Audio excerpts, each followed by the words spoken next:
Yes, Your Honor. All right.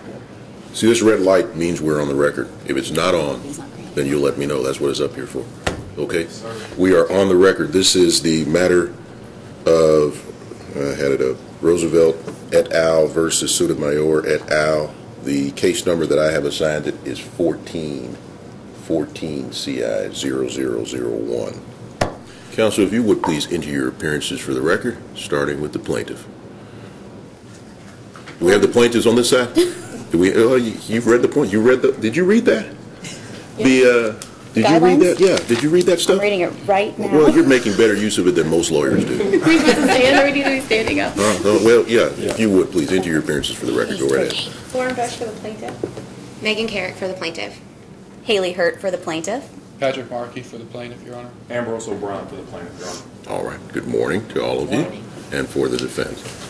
Good morning, Your Honor. I represent the defense in this case. My name is Katie Balls, as well as my co-counsel, Shayla Bush. Good morning. Megan Burns for the defense. Good morning. And Christine Shannon. All right. Good morning to you. Good morning, Take Your Honor. your seats. All right. So we're here for the purpose of jury trial today. Let me inquire of the plaintiff. Plaintiff's ready for trial? Yes, sir. Excellent. Defendant's ready for trial? Yes, Your Honor. Yeah, see, you're doing better than most lawyers. Like I said, they always give me an excuse. They always give me a motion. Right away, I get a motion to continue. I'm not ready. Motion to continue. Here's a motion to continue. All right. I was going to ask. Any preliminary motions? But, so, Your Honor, we could be ready if you did this. Any preliminary motions for the plaintiff? None? Your Honor, we would like to move for separation of the defense witnesses when we cross-examine. And I've already been told that's not going to happen. Is that right? There's no separation? That's denied? Never denied the separation. Denied. Well, it's the first time for everything. The reason is that the lawyers are also the witnesses. We're getting started then. That would be very difficult. It's considered and denied. Any other motions for the plaintiff? Preliminary motions? No, Your Honor. All right. How about the defendants? No, Your Honor. Any motions? No, Your Honor. Okay. Well, we are then set to begin the trial. I mean, we usually go through voir dire and all that stuff, but we've already done that, and we've selected our jury. And now it is time for opening statements, is it not? Yes, sir. Are you ready to go? All right. Who's going to open on behalf of the plaintiff? I am. That's Miss Bush. Miss Bush. You may open it if you choose.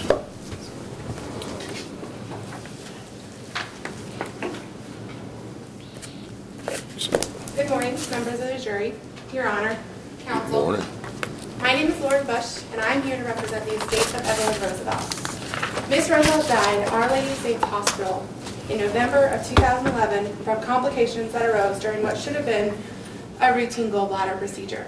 However, there was hardly anything routine about the way that Ms. Roosevelt died.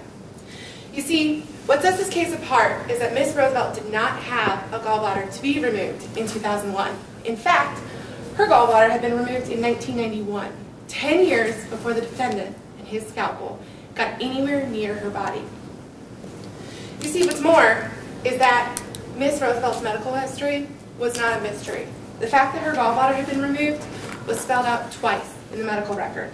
She had told the emergency room physician who had notated it in his medical records. She had told the triage nurse who had also notated it in her medical records. Further, her body told the same story as the medical record. She had 3 scars indicative of the exact same procedure the defendant tried to duplicate. The defendant alleges, and the testimony will show, that he performed a physical examination of the plaintiff. However, the defendant didn't see these scars. Scars that his colleague had seen prior to a very different kind of procedure. Medicine and patient care in a hospital setting is a collaborative effort between physicians and hospital staff. When you ignore this collaboration, you do this at your own peril. At the core of this collaboration is the medical record. The medical record are the documents that are collectively maintained as the hospital does their best to care for the needs of a patient. The evidence today will show that the defendant has testified under oath that had he known or even suspected that Ms. Roosevelt did not have a gallbladder, he would have never attempted the procedure.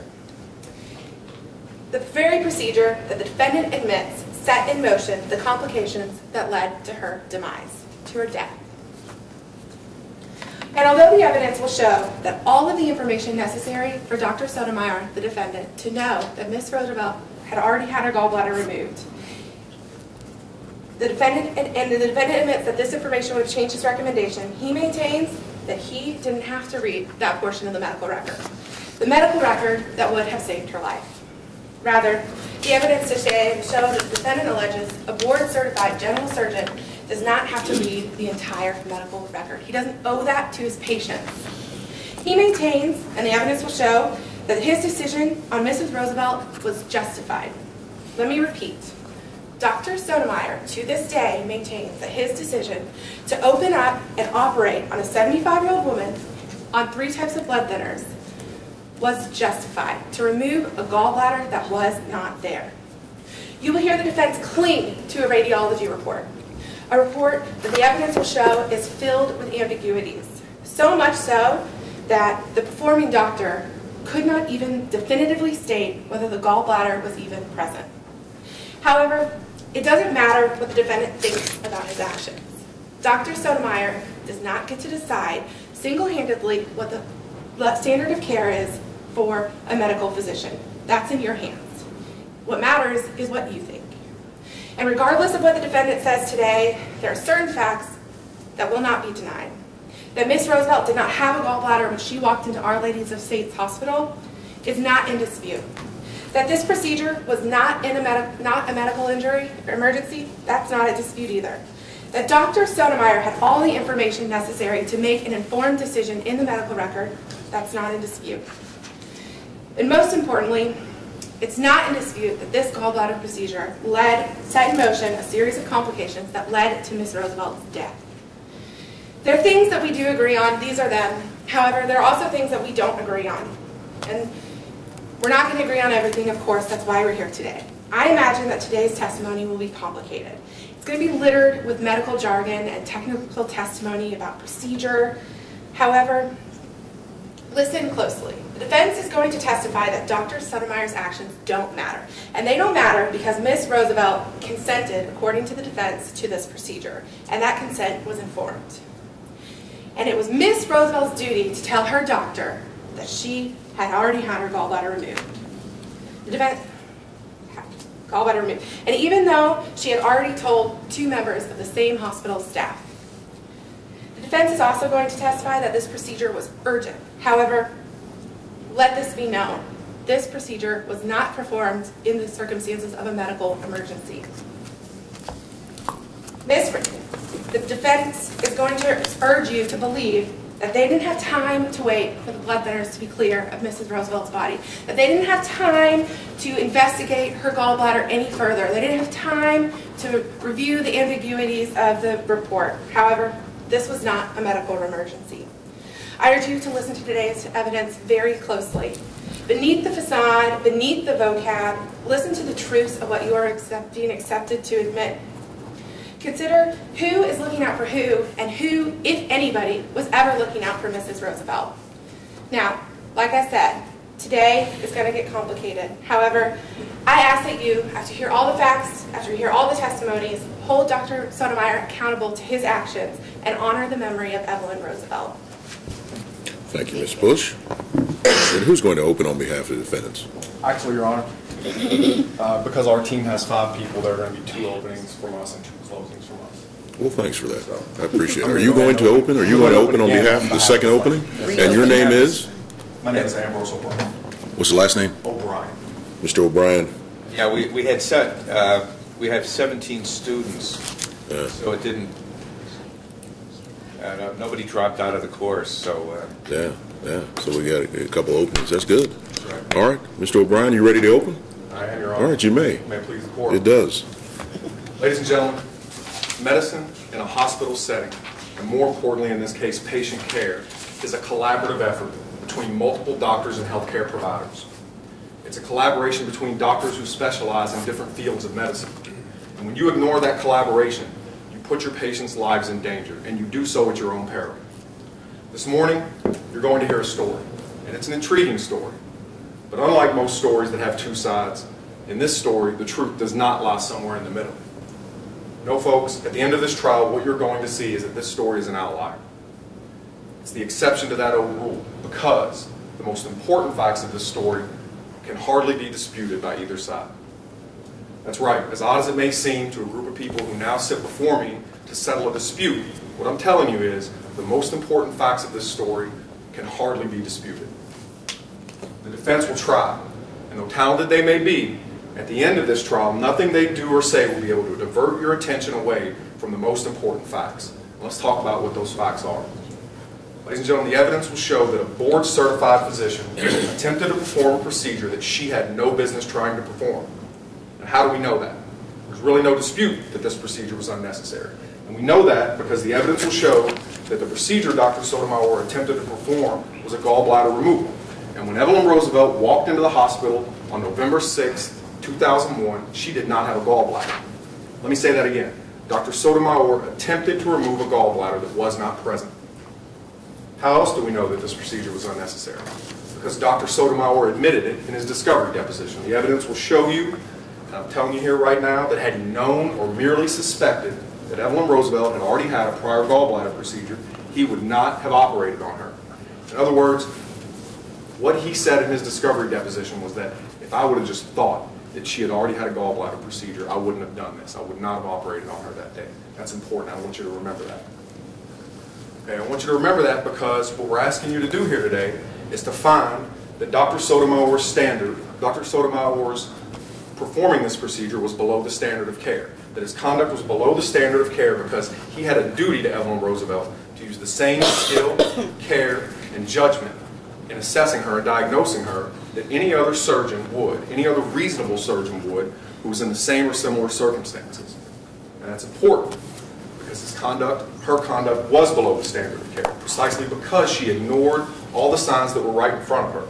But more than that, ladies and gentlemen, what the evidence will show you today is that there was a clear-cut black and white statement, two of them in fact, in the medical record that made it clear, one from a board-certified physician and one from a triage nurse.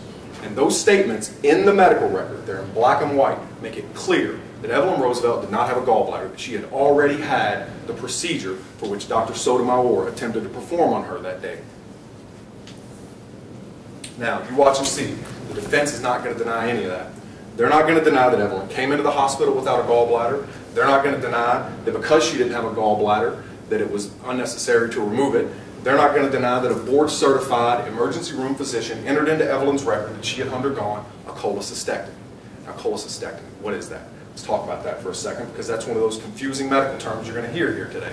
When you hear cholecystectomy, all you have to think is gallbladder removal because that's what that means. There are two ways to do a cholecystectomy. Okay, you can do it laparoscopically or you can do it open. When you do it laparoscopically, you hear laparoscopic, you think, okay, the surgeon went in with a probe, with a robotic probe, and he looked around and he did some stuff. And that's all you need to think. Okay, nothing else matters when you hear cholecystectomy and laparoscopic. All right. Now, I want you to think about what I said there about the board-certified ER physician putting that in the medical record. Okay, because the defense is not going to deny that all of the information Sidney Sotomayor needed to ascertain and discover that Evelyn Roosevelt had already undergone a prior gallbladder surgery was right there in front of them. They can't deny that because it's in the medical record. All right? Let's talk about a few more facts that I don't think we're going to see the defense deny here today. The evidence is going to show you that Evelyn had 3 scars on her abdomen, scars that would tend to indicate a prior laparoscopic procedure. All right? Again, laparoscopic in with the probe. When you do a laparoscopic procedure, they put one probe in right around the belly button, and they put 2 other trocars in right around the right upper quadrant. Okay, and those were the 3 scars that Evelyn did have. Now in the case of this particular procedure, because Dr. Sotomayor attempted to remove her gallbladder in the same way that another doctor had done 10 years before, the scar was in virtually the same spot around her belly button. And what you're going to see, and what Dr. Sotomayor is going to try to tell you today is basically, hey, I just didn't see the scar. Don't buy that. That dog won't hunt. That's not an excuse for him. Because as sure as I live and breathe, folks, that scar was there to be seen. And when he performed this unnecessary procedure on Evelyn, like I said, he made that decision in virtually the same spot. And the other reason why we know that scar was there to be seen is because another doctor who was going to perform a procedure on Evelyn did see that scar. And he did note that scar. And this other doctor who performed the procedure on Evelyn and noted the scar, he was going to run a scope down her throat. Okay, now think about that. He was going to run a scope down her throat. Your belly button, way down here. throat and your mouth, where he was going to go in with the scope, way up here. Dr. Sotomayor will tell you that he did an adequate physical examination of Evelyn's abdomen, but he didn't see that scar, and another doctor did. The evidence is also going to show you that Dr. Sotomayor primarily relied upon an ultrasound report that was filled with ambiguities. It was unclear as to whether or not Evelyn even had a gallbladder. And we know this for a couple of reasons. First of all, the radiologist who performed that ultrasound said in his deposition that he never, not once, says that he can see the gallbladder. And he doesn't. He doesn't say that. In fact, if you look at that ultrasound report, and you'll be able to take it in the jury room with you because it's evidence here, you'll see that it says, quote unquote, assuming the gallbladder is still present. Now, I don't know about you guys, but where I come from, when you hear the word assumption, it's pretty unclear. It's pretty ambiguous, all right, because it means you don't know. Now, you're also not going to hear the defense disagree with us that at the time Dr. Sotomayor greenlit this procedure, Evelyn was on 3 different types of blood thinners. 3 different types of blood thinners that placed her at an increased risk of bleeding. You're also not going to hear the defense disagree with us that the complications from the procedure set in motion a series of events that ultimately resulted in Evelyn's demise, her death. And how do we know that? Because Dr. Sotomayor also admitted that under oath in his discovery deposition. His own words tell us what killed Evelyn. Now obviously, that's not all you're going to hear here today. And like I said, there are 2 sides to this story. But the most important facts are the ones I just outlined for you. The evidence will show it, and the defense cannot dispute them. Okay? At the end of this trial, no matter what you hear from either side, you will not be able to ignore that Evelyn did not have a gallbladder. At the time Dr. Sotomayor performed the surgery, she was susceptible to bleeding from the medications that she was on. That the unnecessary procedure Dr. Sotomayor performed set in motion the series of events that caused her death. And that Dr. Sotomayor did in fact have all the information she needed to discover that Evelyn had, at the very least, had a previous gallbladder surgery. He had the ER doctor's entry into the record, he had the triage nurse's entry into the record, he had the scars on the abdomen, and he had an ultrasound report that was filled with ambiguities, and it never said not once that he saw a gallbladder. Ladies and gentlemen, these are the facts of this case. Sidney Sotomayor had a duty to provide Evelyn Roosevelt with competent care. She had a duty, Dr. Sotomayor, to use the same skill and judgment that any reasonable surgeon in her situation would have used under the same or similar circumstances. You're not going to hear the defense deny that this was the standard of care. And what you are going to hear today is you're going to hear from 2 doctors. 2 doctors. And one is going to testify that Dr. Sotomayor's conduct was below the standard of care, and one is going to testify that it was not. And you have to choose. You have to pick. You can only believe one. Only one of these doctors you're going to believe at the end of this, because they're going to say 2 different things. They're going to compete for your judgment.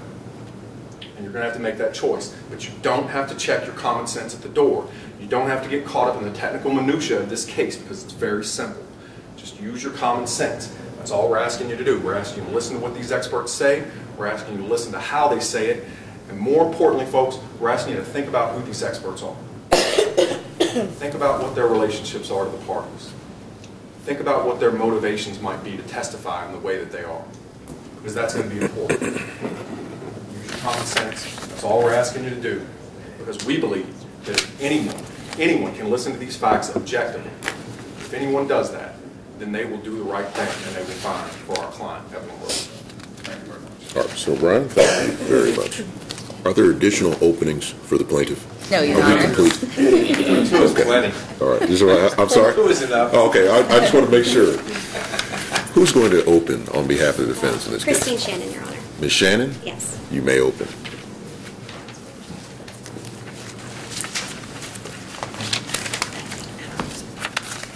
May it please the court? It does. Good morning, Your Honor. Morning to Appointed you. counsel, jurors. My name is Christine Shannon, and I'm here with my co-counsel today, representing defendant Dr. Sidney Sotomayor. The plaintiff brings this case today to allege that Dr. Sotomayor deviated from the standard of care in treating Evelyn Roosevelt in several different ways. They say that she failed to take the appropriate past medical history, failed to properly diagnose her condition, misread the abdominal ultrasound report, performed an unnecessary surgical procedure, failed to delay an elective procedure while Ms. Roosevelt was on several blood thinners, and failed to timely recognize and diagnose post-operative complications. However, Dr. Sotomayor did not commit these negligent acts that are solely responsible for the death of Evelyn Roosevelt. Today, you'll be hearing evidence accusing Dr. Sotomayor of being responsible for the intervening acts of other parties. The plaintiffs here, they benefit from hindsight. They had the opportunity to collect all the necessary information over a significant period of time. Dr. Sotomayor is not omnipotent. She did not have the ability to collect all of this information at the time that she had to deal with urgent treatment of a patient in pain. Ladies and gentlemen of the jury, I'm sure most of you are familiar with the game Jenga. If you've never played it, I'm sure you're at least familiar with it. Jenga is a game where you take wooden blocks and you stack them to form a tower. Each player takes a turn, removing a wooden block and placing it back on top of the tower. Every time a block is removed from the bottom of the tower, the structure is weakened. It begins to teeter, it begins to wobble. Each of these blocks you will hear today is a piece of evidence of an intervening act. Dr. Sotomayor was the last player in the game. She had to remove her block and carefully place it on top of the weakened foundation of which she had to place all of her medical decisions on. Each block that was removed left Dr. Sotomayor with a more and more unsteady foundation. You'll hear of these intervening acts. There's several of them. Two that I want to call to your attention.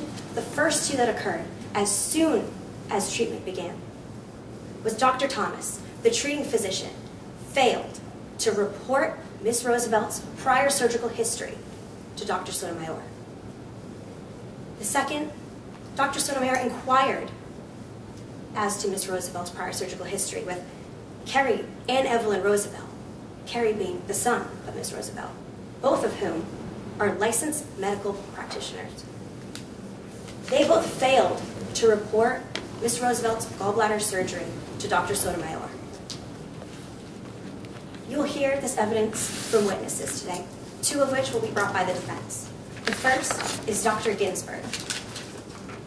Dr. Ginsburg served on the medical review panel where she sat with a team of other doctors and previously determined that Dr. Sotomayor did not fall below the standard of care when treating Evelyn Roosevelt. They based this decision because the test that Dr. Sotomayor used to make her medical determination was considered the gold standard. You will also hear from the defendant, Dr. Sotomayor. She will tell you from her perspective how the events unfolded. During the time that she treated Evelyn Roosevelt, she did not have a strong foundation to base her medical decisions on. Even after surgery, when Ms. Roosevelt's health began to decline, she continued to care for her patient and see her every day. Ladies and gentlemen of the jury, as you hear the evidence today from the expert witnesses, Ms. Roosevelt's son, and the defendant, I want you to think about each block, each intervening act that occurs that creates a weakened foundation for Dr. Sotomayor to base her medical decisions on. As Dr. Sotomayor tries to carefully place her piece on top of the Jenga tower, it will begin to wobble. It'll start to tumble and lead to the eventual death of Evelyn Roosevelt. At the end of the day, it will be your job to decide who caused the tower to tumble. Was it all of the intervening acts and third parties? Or was it Dr. Sotomayor trying to care for her patient and trying to keep the tower balanced? Thank you. Thank you very much, Ms. Shannon. Is there going to be a second opening on behalf of the defendants? No, Your Honor. There is not. All right. Plaintiff ready to call first witness in this case? Your Honor, the plaintiff would like to call Dr. Andy Scalia to the stand. All right, Dr. Scalia, if you'll please assume the witness stand. And before you're seated, Dr. Scalia, please raise your right hand to be sworn. Swear affirm testimony you're about to give will be the truth, the whole truth, and nothing but the truth, so help you God. Yes, Your Honor. All right, Dr. Scalia, please have a seat there. Please keep your voice up for the purpose of the record for the hearing of the jury Yes, Your and the Honor. court. And once you're situated, Ms. Hurt. Once Dr. Scalia is situated, Ms. Hurt, you may proceed. Please state your name for the record. My name is Dr. Andy Scalia. And what's your occupation? Currently, I serve as an emergency room specialist. I also practice surgery, general surgery, as part of missionary work. I go to third world countries and I perform surgical work. In that missionary work, you do surgery as well. Is that correct? Correct. And what is your educational background, Dr. Scalia? Well, I graduated from Harvard undergrad as a major with a biology major in 1981. In 1986, I graduated from Harvard Medical School. Okay, did you do a residency? I did do a residency at the University of Arizona in Tucson, and that ended in 1991. Okay, and after that, in 1991, did you do a fellowship? I did, from 1991 to 1992. And what was your fellowship in?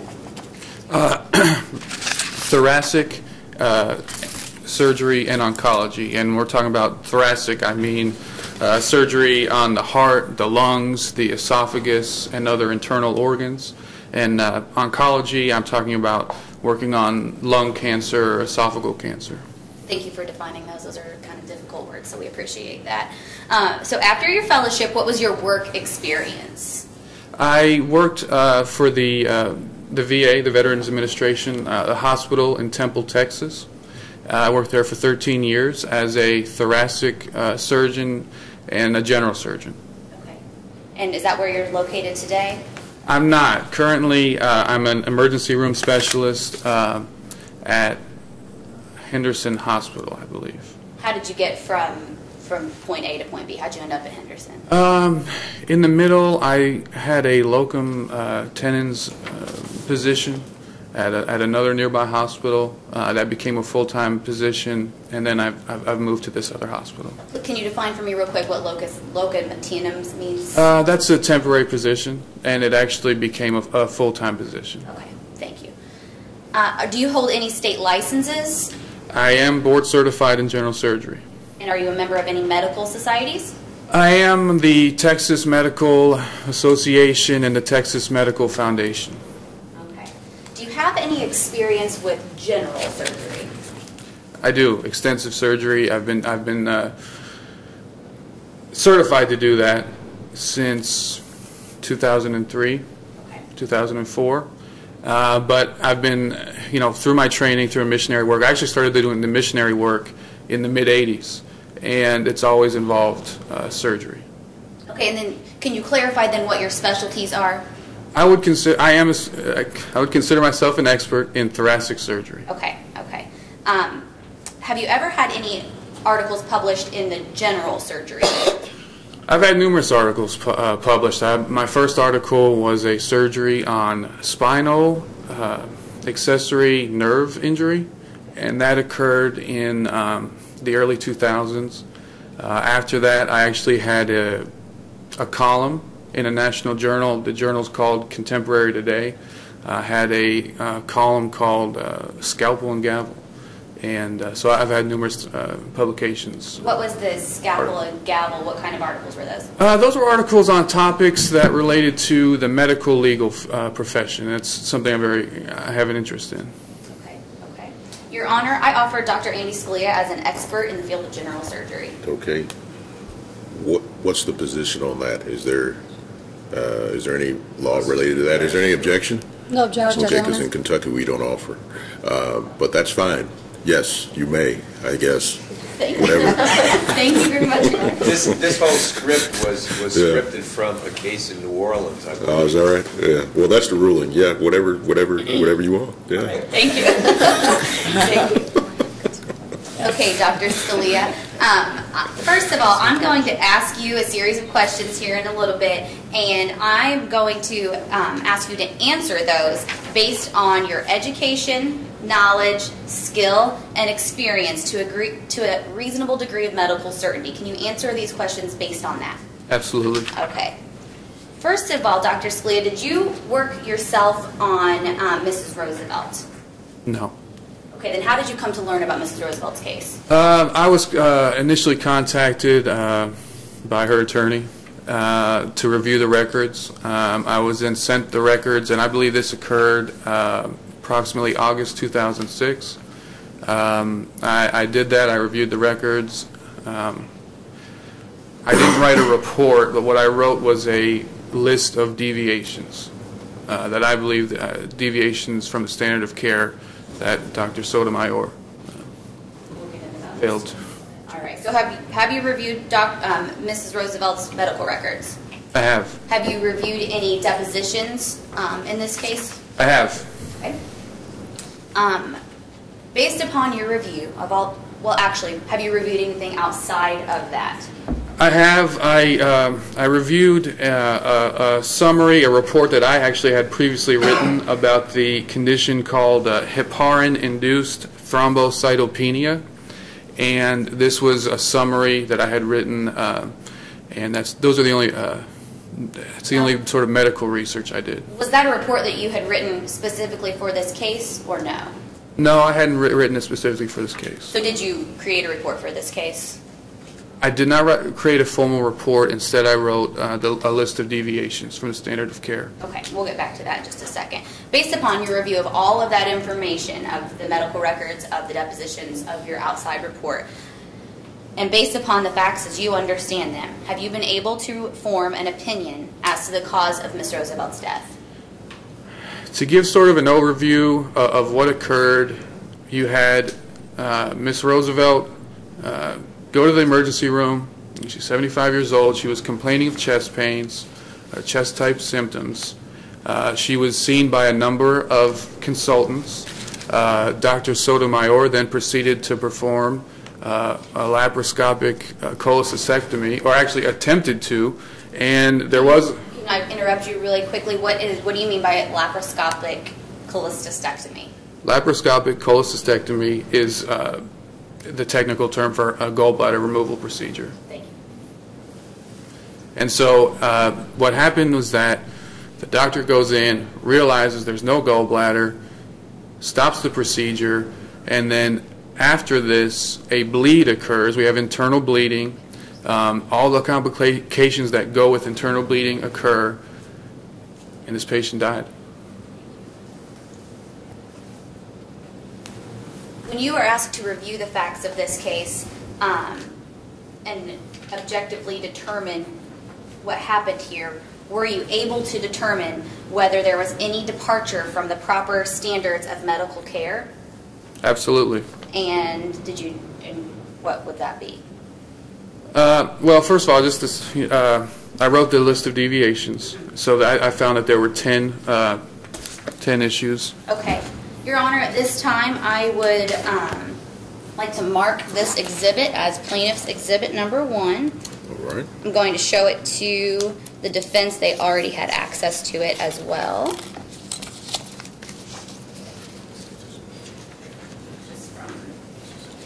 Position.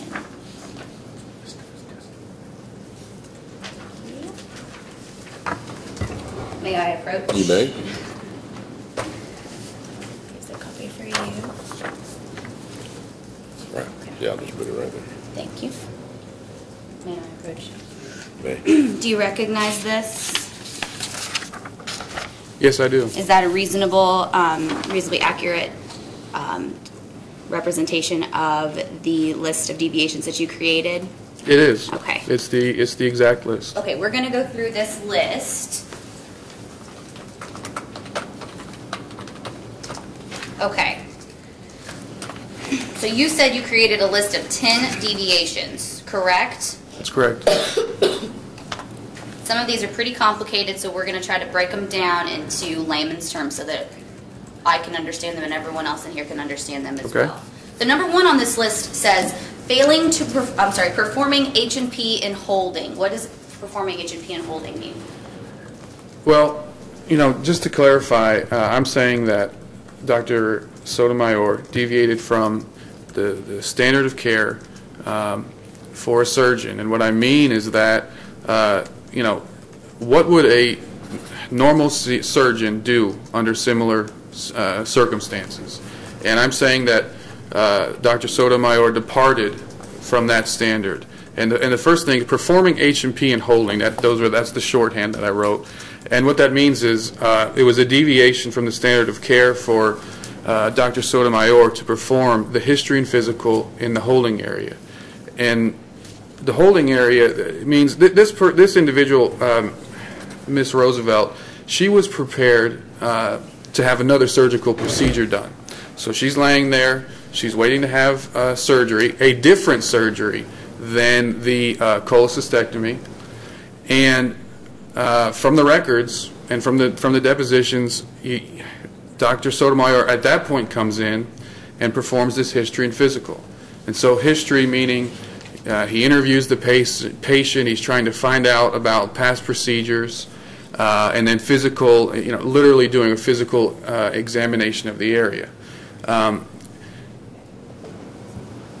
First of all, patients are going to experience fear. Patients are going to experience anxiety when they're in this position. You're laying there, you're getting ready to have a surgery done, and it was an absolute departure from the standard of care when she is in that position to get the history. In fact, there are hospitals in this country that will not allow consent when a patient is in the holding area, and I think that really shows just what a deviation it was. Okay, and under similar circumstances in your role as a general surgeon, would you rely on a patient's reflection of their medical history while they are in holding?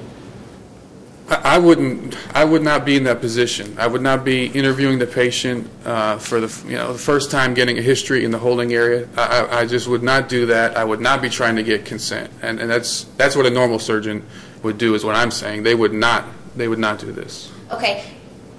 Outside of the holding area, do you, in your role as a surgeon, do you ever rely on a patient's own interpretation of their medical history? Not exclusively. Certainly, you listen, you document what they say, but that's not your only source of information for history. In your review of the medical records, where did it list that Miss Roosevelt's gallbladder had been removed? There's actually two places. In the triage notes, okay, this patient came to the hospital through the emergency room. Okay, so the emergency room, those are really the first responders. That's where the initial history was done. This is where you find out the symptoms. In the triage notes, which would be the nursing notes, you had it documented that she reported. You also had in the emergency room physician's notes that it was documented that she reported having her gallbladder removed. Does the standard of care require a surgeon to check the emergency notes of a medical history? Absolutely. There's just no question about that. When you're in this situation, most patients that you see for surgery do not come to you through the emergency room. When you're performing surgery, you absolutely check the primary care physician's records. But in this situation, when a patient comes in through the emergency room doctor becomes the de facto primary care physician. And so absolutely you're going to check those records. And I'll tell you why. Here's a great example. A patient comes in, they have one specific complaint. They see a doctor, they may see another doctor. By the time you see that patient, those symptoms may have disappeared. And so you have to check those initial records, the records of the physician, to find out why did this person come here in the first place? Is an emergency room physician board certified? Absolutely. So, in your opinion, should their notes be consulted when you're doing a thorough history and physical? There's no question. Yes, they should. Okay, let's get back to your list. And actually, number 2 here, it says failure to obtain HX previous LAPCHOL noted in ER chart. And I think that we've talked about that a little bit, but can you explain to me what that means in layman's terms again? Again, it says failure to obtain HX, meaning history, previous LAPCHOL, meaning laparoscopic cholecystectomy, again, gallbladder removal surgery, noted in the ER chart. It absolutely was there. She informed the emergency room physician because he noted it. Okay. Thank you very much. Number 3 on your list says failure to note scars of previous surgery on physical. What does that mean? The gastroenterologist, when he did his check of the area, okay, of her abdomen, he noted specifically that that there was a supraumbilical scar. In other words, he noted a scar which, to a surgeon, sets off a red flag. When you see a scar like this, there's one or two possibilities. Either this person has had a supraumbilical hernia, or they've had a laparoscopic cholecystectomy. And so there's just I can't understand how Dr. Sotomayor did not see this scar when you have the gastroenterologist note it. And so, there was two ways that the doctor could have known, even in the absence of being told that by the patient, that there was that there had been a prior procedure. One would be the emergency room physician's notes, but number two is just noting the scar. Now that you mentioned that scar, can you tell me a little bit about what that scar would look like? Her procedure had been performed in 1991, and at that time there was 10 millimeter trocars. That's what was the instrument that was used. In other words, the instrument to do the probing. Okay. Today we actually have 5 millimeter trocars, and so there's just no question that the scar would have been there. And a trained surgeon, that's what we're trained to look at. We're trained to look for these clues, and when we see these clues, it is our job to get answers. This raises a red flag to me. I see a scar. What's going on here? Other than just the physical, was there any note of the scars in Ms. Roosevelt's medical history? Again, the gastroenterologist noted it. Okay. Now, does the presence of that scar automatically indicate to you as a general surgeon that she had her gallbladder removed? It does not automatically. Again, it really raises, there's two possibilities: hernia or prior surgery, and then it's my job as the surgeon to follow up. It's my job as the surgeon to find out what caused this scar. So can you explain to me, can you clarify to me why that scar would have been important to Dr. Sotomayor? It raises a red flag. That's our job. Our job is to be fully informed so that we can perform the correct operation. We can do it competently. It raises a red flag. My training and the training of a normal surgeon, if you see this scar, your next move is you're going to look in the upper right quadrant, and you're going to see, are there 2 or 3 other scars? Because if you see that combination of scars, you're going to know there had been a prior cholecystectomy. Number 4 on your list, as we move on down, says operating on elective case while on ASA, Plavix, Lovenox, and Voltaren. What does that mean? Well, there are 2 issues here. One, again, this is an elective case. In other words, that means that this procedure could have been done at any time. Compare that to an urgency. That means it needs to be done fairly soon. An emergency obviously means this needs to be done immediately. Now, this is an elective case, okay? The patient, she could have been given pain medication to tide her over until, and this raises the next issue, my complaint or my acknowledgement of this deviation. This patient was on 4 medications that have the potential of raising serious complications in terms of post-operative bleeding. She was on aspirin, that's a blood thinner, Plavix, and that would be a platelet inhibitor, Lovenox, which is a form of heparin, and then we have Voltaren, another platelet inhibitor. So in essence, what you have is a patient who, going into a surgery, her platelets are paralyzed. In other words, she's going to have real difficulty clotting post-operative in case of a bleed. Okay, so can you clarify then what it means that these medications could be stopped? Because they sound like they're pretty important medications. So what does that mean? The surgeon could have had her stop these medications, could have consulted with her primary care physician, stop the medications, and then perform it. And that way, the risk of these complications would have been reduced. And so, one of the issues too, the records show that even the testing, there really wasn't heart issues. So you really question, did she need to be on something, for example, like Plavix? So they could have been stopped. The surgery could have been performed at a later time when these risks had been lowered, had been lessened. Okay. Now we know that there was a post-operative bleed, but is post-operative bleeding an automatic deviation from the standard of care? It's not. Okay. And what made it a breach of the standard of care in this case? Well, the situation is that you have a patient who's on these medications. Her ability to clot, her ability to fight, against a bleed is lessened. And so, surgery involves cutting, obviously. So things like post-operative bleeds happen. He knew, he should have known, if he was competent, that the risk was great, that if the bleed occurred, she would not have been able to internally, her organs wouldn't be able to fight against it. And things like becoming hypertensive, in other words, having elevated blood pressure, which can lead to damaging the internal organs, could occur. And that's exactly what happened. Thank you. Okay. Numbers 5 through 10 on your list of deviations get a little bit medically complicated. So if you would, could you summarize numbers 5 through 10 on your list of deviations? I can. When we get to issues 5 through 10, this is the post-operative care. This is where I'm criticizing the post-operative care.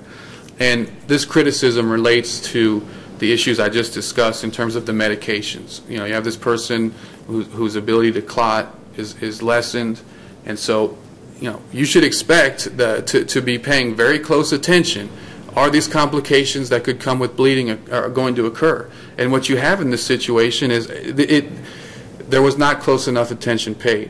The treatment should have been more aggressive. You have things like a drop, pre-op to post-op. You have a drop in the hematocrit, in other words, a test to evaluate the level of red blood cells.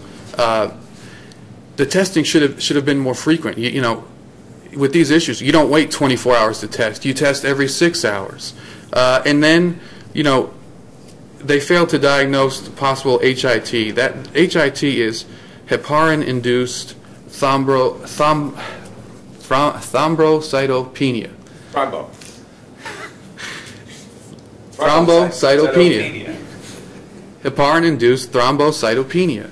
And this is a condition that occurs with patients who are taking heparin, like Miss Roosevelt. And again, it reduces the platelets. We're talking about difficulty to be able to clot.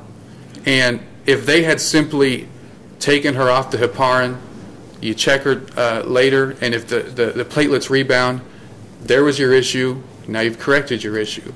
But the problem here is they were not aggressive in monitoring and treating her. Objection, Your Honor. Repetitious. He's already stated these things into evidence. Repetitious. I'm going to allow you to respond, okay? She says it's repetitious.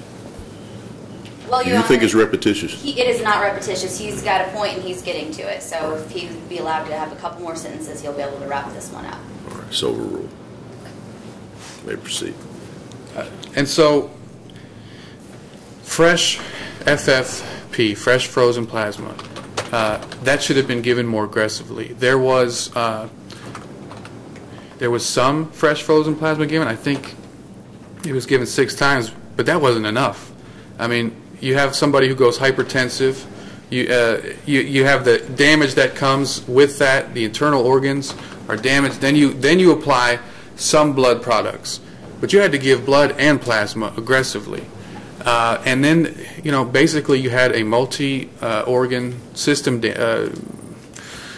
disaster, and she died. So in your professional opinion, should Dr. Sotomayor have been aware of these warning signs exhibited by Ms. Roosevelt in post-op? There's no question. Medicine is a collaborative effort, but me, as the surgeon, I'm the captain, okay? And it's my job to be the one who is at the head of monitoring the efforts to monitor this patient. And again, you had some foreseeable risks related to bleeding. So the doctor absolutely should have been more aggressive in monitoring and treating the issues that arose after. Okay. Let's look at this as if it were in a vacuum. So minus the fact that she already had the gallbladder surgery, minus the fact that, just imagine that the scars actually weren't present. Let's imagine that she wasn't on any of this medication. Objection, Your Honor. Speculation. Overruled. Hypothetically, would this surgery have been a breach of the standard of care? If you're asking me in a vacuum, taking away the warning signs and the red flags that were in this case, then I could understand proceeding with the surgery in a vacuum where these red flags didn't exist. Was this case in a vacuum? It was not. So was there a breach from the standard of care? Absolutely. All right. To wrap this up, Dr. Scalia, I have one more question, and that is death a known and accepted complication for the removal of a gallbladder that wasn't really there? Absolutely not. No further questions, Your Honor. Thank you. Ms. Hurt, nice job. Are we ready to cross-examine Dr. Scalia? Who's Yes, going Your Honor. to do that? Megan Burns. What's the last name? Burns. Miss Burns. Yes. You may cross.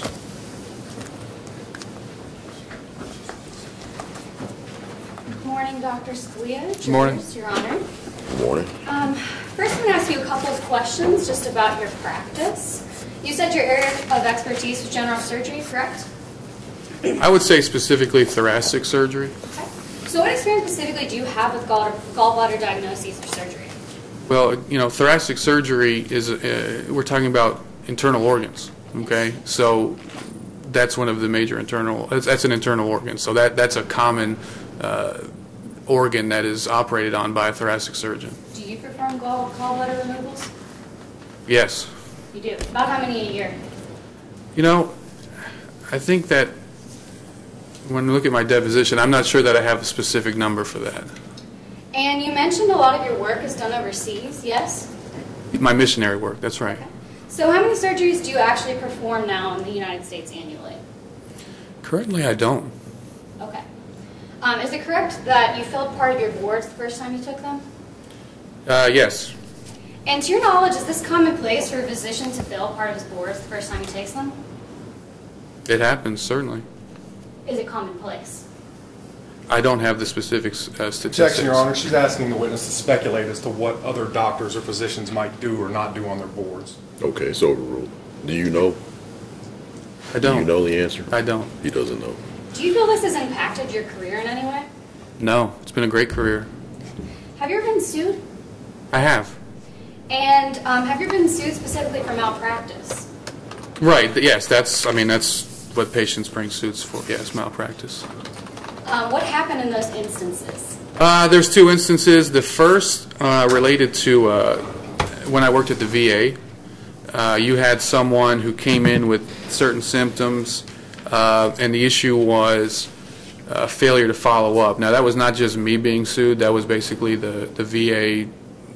And so the VA handles those issues. I wasn't deposed or anything. They have their own procedure. So there's that, and then there's one pending suit, and I don't, there's a complaint that I was asked by an OBGYN to give consultation, and I did that. The complaint was that I didn't react fast enough, but I'm going to tell you that I performed the surgery within an hour. So I don't know, but that's pending.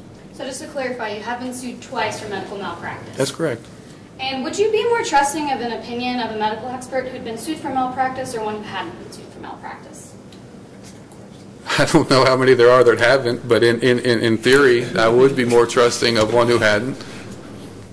Okay. Have you ever testified as an expert before? I have. How many times would you say? Only once in court. As far as being deposed, 37 times. And of these 37 times, are the majority for plaintiff's cases or defendants? They're all for plaintiff's cases. And why have you testified for the plaintiff rather than the defendant more times than not? And I'll tell you why. I don't like to do spin work. All the cases I've gotten from defendants, the doctors, they want me to spin it. They want me to make these arguments, and I don't do that. I only accept a case if I believe there's clear malpractice. Well, do you think that your experience primarily as a plaintiff's expert has made you biased in any way towards plaintiffs? I don't. I mean, I believe I'm an objective person. I believe in what's best for the patient, and so, no, I really don't believe that. How much of your income comes from expert review and testimony? I believe the most it's been is 25%. So about a quarter of your income comes from testifying for plaintiffs in medical malpractice cases. Currently. And Not do you always. advertise for your services? I don't necessarily overtly advertise. There are services that act as go-betweens. Okay. Okay, and so an attorney contacts the service contacts me and sees if it's the case I'm interested in. If it is, I'll ask them to send the record. And how many of these companies are you listed with currently? I think technically 3, but I haven't really had any contact with them recently. I'm going to ask you a couple questions about your qualifications. So did you, I believe you mentioned earlier that you're published with a law journal? I was. It's not ongoing. And what is the name of that journal? It's like I said, Contemporary Today. Contemporary Today. And why were you published in this journal as opposed to journals such as American Journal of Surgery, the American Surgeon, or Archives of Surgery? Well, this journal contacted me. I mean, they said, hey, we were going to start this new column. We're interested in it. Would you like to do it? And I said, yeah, I would. So would you consider Contemporary Today to be as prestigious as the aforementioned journals? I mean, to me it is. But, I mean, again, that's because I believe in the work I do. And are you a member of any national organizations? Just Texas organizations. Okay, and why is that? Because I'm from Texas. I practice in Texas. So you didn't want to be a part of any national organizations? I think there's too much politics in national organizations. So I'm going to ask you some questions about malpractice generally and your definition of standard of care. How do you define malpractice? And again, my area of expertise is surgery. Yes. So I'm not going to comment on other areas. Absolutely. In terms of surgery, it's really failure to do what a normal surgeon would do in similar situation. Can you define or elaborate what you mean by a normal surgeon would do in the circumstances? I'm not asking for I guess I'm not saying an extraordinary surgeon. I'm just saying a normal surgeon, normal competence. And where did you come up with this definition? I don't know. I mean, this is how we're trained. This is basic training. Now, certainly, there are certain deviations in terms of locations throughout the country, but I'm talking about the basic things that are taught to every surgeon in the United States. So you can't think to any particular source from where you come up with this idea of your standard of care? It's really, I have extensive experience and expertise, and that's where I base it. Okay. And just to reiterate, a lot of your experience has been outside of this country. Where the standard of care? Objection, asked and answered, Your Honor. Well, to reiterate, Your Honor, I haven't asked specifically about the standard of care outside of the United States where the surgeon practices. overruled, noted. Would you ask the question again, please? Going back to your experience, you mentioned earlier that a lot of the work you do is outside the country. Do you disagree that the standard of care in these other countries is different than the standard of care if you were practicing surgery still here? When I go to a different country, I don't go and then assume what their standard of care is. I perform surgery the same way here as I do there. But you don't disagree that the standard of care might be different in other countries where you practice? In theory, I mean, I don't know. I haven't studied the standard of care in Nigeria, for example. And I think that, I mean, let's be honest. I go to Nigeria, okay? They don't have the same resources that we have here. So I hold myself to the higher standard that we have in the United States of America. Okay. Do you consider the standard of care to be determined objectively or subjectively? Objectively. And do you feel that when other experts disagree with you that they're probably incorrect? Absolutely.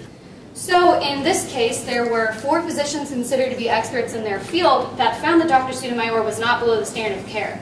Do you feel all 4 of these experts are incorrect because they disagree with you? I question their objectivity. And can you elaborate on that? This is a common thing. People say to me, well, how come experts disagree when you're acting objectively? I think the difference is with the expert, and that's my opinion. Okay. And just to clarify, you do agree that standard of care is not necessarily what you, Dr. Scalia, would do in the circumstances, but rather what a normal surgeon would do in the circumstances, correct? Right. I mean, I'll be honest with you. I hold myself to a higher standard than just what a normal surgeon would do. Okay. You feel that it is a breach of the standard of care to do an H&P in the holding area, is that correct? Yes, that's what I testified to. That's what I believe. Okay. And why do you believe that? Well, as I told my attorney, you know, this is a common sense issue, okay? A patient is getting ready to have a surgery performed. We're talking about the holding area. We're talking about they are getting ready to have surgery performed. It's only natural there's going to be fear. There's going to be anxiety. A patient is not going to be, 100%. And I think it really says a lot that certain hospitals absolutely forbid consent to be given in the holding area. And I think that that's a clear recognition of the fact that a patient is going to experience fear. They're going to experience anxiety in the holding area. Do you think it's fair to deduce that some patients just get nervous in general when seeking medical treatment? Yes. So in theory, if a person who's always nervous about medical visits is asked about his or her medical history, he or she could theoretically be impaired in giving that history at any time while seeking treatment. Objection, speculation. Sustained. He's had plenty of experience with patients. I think in his professional experience, he'd be able to answer the question. Sustained. If a patient is... Would there ever be an appropriate time or place for you as a surgeon to take consent of an anxious patient? Are you talking at any time? Yes. Or just in the holding area? Anytime. That has to do with my personal skill and judgment. I mean, if somebody's just obviously, we're in the office and they're just obviously shaking, I'm going to be hesitant to do it. I mean, but if we're not in the holding area, then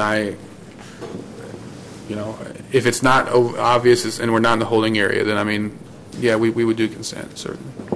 So if I understand correctly, part of the reason you feel that Dr. Sotomayor, having done the consent in the H&P area, or the H&P in the holding area, was inappropriate because of the anxiety the patient could have been feeling, yes? Fear and anxiety, yes. Okay. Isn't it correct, though, that the history she gave to Dr. Thomas, her family care physician, was given outside of a holding area? To Dr. Thomas? Yes. Yeah, I believe so, based on the deposition. So this history prior to any known surgery as of yet, any known surgical-related anxiety, did not indicate that she had had her gallbladder removed either, yes? Do you mean any history or specifically Dr. Thomas? Specifically Dr. Okay, Thomas. Dr. Thomas. Specifically, it doesn't appear she told Dr. Thomas. The only issue is I don't know what questions he asked her. Okay. And that's not apparent from any of the depositions. You mentioned earlier that you feel the standard of care requires the physician to look at the emergency room physician notes, yes? Yes. And from where did you get this notion that the standard of care requirement dictates one should look at the emergency room physician's notes? I mean, this is basic surgeon practice, okay? Medicine is certainly a collaborative effort, but when you're talking about someone who's come to the emergency room, they have certain serious symptoms that they're presenting. When they walk in the hospital, you have to know what those symptoms are. I didn't find fault necessarily with the doctor not reading the nurse's notes, but I cannot understand, and it was an absolute deviation to not read the physician's notes. If the family care physician, like in this case, is available to talk and the patient collaborates what this physician's notes said, would you say that a normal surgeon under the circumstances would always then also read the emergency room notes? Yes. Do you disagree that the bleeding found in the second surgery could have been caused by technical error? It is possible. Was there any evidence to disprove that there was a technical error? The fact that they actually went in and did a second scope, and the impressions from the second scope gave the appearance that it was more likely the medications were at fault, though it is possible there was a technical error. So again, was there any evidence to disprove that there was a technical error? There was evidence to cast doubt, absolutely. But not to disprove? I wouldn't use the term disprove. Okay. So going back to the notion of technical error, you stated, or do you agree that this would not be malpractice if there was a technical error? A technical error in and of itself is not malpractice. And a bleed in and of itself is also not a breach of the standard of care, correct? In a vacuum, no. And bleeding is a potential complication of having your gallbladder removed? It is. It's somewhat unusual, though. But it is a potential complication. It's a potential complication, certainly. Now, going to the idea of scarring, you mentioned earlier that you found issue with Dr. Sotomayor not noticing the patient's scarring. Do you disagree that scarring can differ from patient to patient? It can, but I mean, by its very essence, it means something's there, some sort of permanent mark. Do you disagree that scarring can differ depending on which physician did the surgery? I mean, I guess, do you mean the skill of a surgeon? I guess more of, the particular surgeon with a particular procedure might have a scar that indicate that looks like one thing versus another surgeon in the same procedure. If I understand your question correctly, you're basically asking me, are some surgeons better than others? I mean, That's are some... not what I'm asking. You're not? Okay, I'm I don't understand the asking if scars question. can differ depending on the surgeon who did the procedure. Right. In other words, if you have the best surgeon in the world, are they likely to have less scarring? Is that Not necessarily less scarring, but where the scar might appear or how it might look. The problem with... I don't think I necessarily really agree with that, because when you're talking about a laparoscopic cholecystectomy, I mean, there are certain areas you're going in that are just uniform, okay? Does that answer your question? I was referring more to the appearance of the scar rather than the location of the scar. Do you think the scar could appear differently depending on the surgeon who did the procedure? I mean, if they were really bad, if they were messy, I mean, if they, then it could be worse, certainly. Do you disagree that finding scars on an overweight patient can be difficult given the many folds in the skin? It could.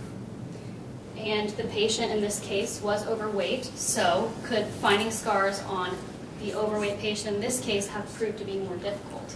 It could. I would point out, though, that, I mean, we have the right to manipulate the skin. Yes. And we should, quite frankly. But you do agree it could make it more difficult? It could make it more difficult.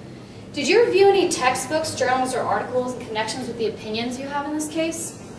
As I said, as I testified to earlier, I reviewed a summary I had written about heparin-induced thrombocytopenia. And just to refresh, you said you didn't remember from where you got this summary? No, I had written it a number of years ago, and I don't know specifically. And you didn't review any other medical literature? No. So it's my understanding that in preparing for this case, the only medical literature that you reviewed was a summary that you wrote of a source that you don't recall. I'm the source. I do recall that. I mean. Okay. And just one final question. Do you agree, Dr. Scalia, that if Dr. Thomas's records had stated, or if Ms. Roosevelt herself had told Dr. Sotomayor that she had had her gallbladder removed, that none of this would have happened? I do. No further questions, Your Honor. All right, Ms. Burris, thank you very much. Is there a redirect for Dr. Scalia? Your Honor, we have a couple questions on All right, redirect. go right ahead. Okay, Dr. Scalia, first of all, can you clarify to me which part of the boards you failed? Boy, it was so many years ago. I really have to think about that for a second. I'll withdraw and that question. I I'll know the withdraw answer. that. It's the oral part. It was not the written part. And when okay? did you pass the oral part? It was within 6 months or a year. I immediately retook it and passed it at that point. So you passed your boards the next time you could take them? Yes. Thank you. And do you promote yourself exclusively as a plaintiff's expert? I do not. I mean, I don't really understand why, I haven't defended a defendant. Let me give you an example. I had a situation where a doctor's attorney sent me records, and I told them, this is malpractice. And they told me, get lost, basically. But I really haven't been approached by defendants very often. And again, I don't do spin work, okay? If a doctor came to you and had a valid malpractice case, would you take it on Absolutely. the doctor's behalf? Thank you. were you trained in the United States or were you trained abroad? I was trained in the United States. Okay, thank you. I went to Harvard Medical School. Now, at one point they mentioned that the defense tried to say that this was a Jenga game. Would you compare this more to a Jenga game or to a domino effect? Absolutely a domino effect. I do not see this in terms of... I was listening. I mean, I guess it was a tower sort of thing. I don't see it that way. I mean, when you're talking about surgery, it's a process. Step 1, step 2, step 3. That's how we're trained. And we're talking about care. It's a process. Step 1, step 2. This was a domino effect.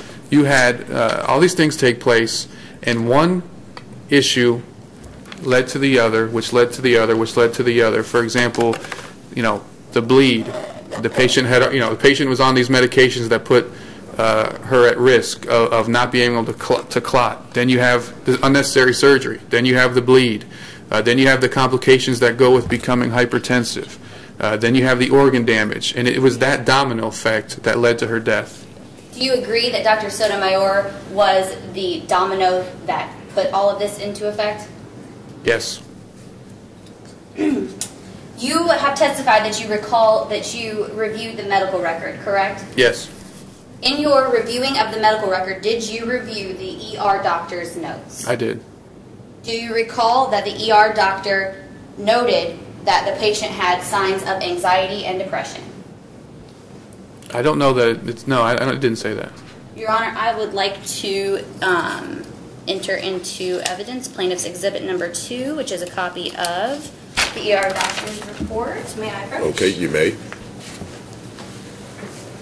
That's our only copy, so all can right. I refresh Very good. Now, are you moving the admission, or are you marking it as an exhibit for identification purposes? Or is that too complicated a Marking it as question? an exhibit. I shouldn't ask that. Marking it as an You're exhibit. marking it as an exhibit for identification purposes. For You haven't moved identification his admission yet. Thank you. Okay, go right ahead. Can you please tell me what the ER doctor marked there on the top? Oh, it's marked. Psychiatric. Anxiety. Yes. Depression. Yes. Thank you. And if Dr. Sotomayor would have taken a look at the medical record, would Dr. Sotomayor have known that the patient had signs of anxiety and depression? Oh, there's no question. Okay. Now, was the scar noted in the medical record? Yes, by the gastroenterologist. If one doctor saw it, should a general surgeon have seen it? There's no question. There's just absolutely no question. No further questions. All right. Is there anything else for Dr. Scalia? No, Your Honor. Okay, Dr. Scalia, nice job. Thank you, You Your may Honor. step down. Thank you. About the normal course of your business. We're going to take a 5-minute break. How about that? Let's take a 5-minute break. Let's go to stand at recess until 10:30 this morning. That wasn't very good. Let me try it again with the right hand. There it is. That's more Make it pop. Make it pop. No, yeah, I use mine all the time, but yeah, Perry get on his, it's a problem. Yeah, we was trying to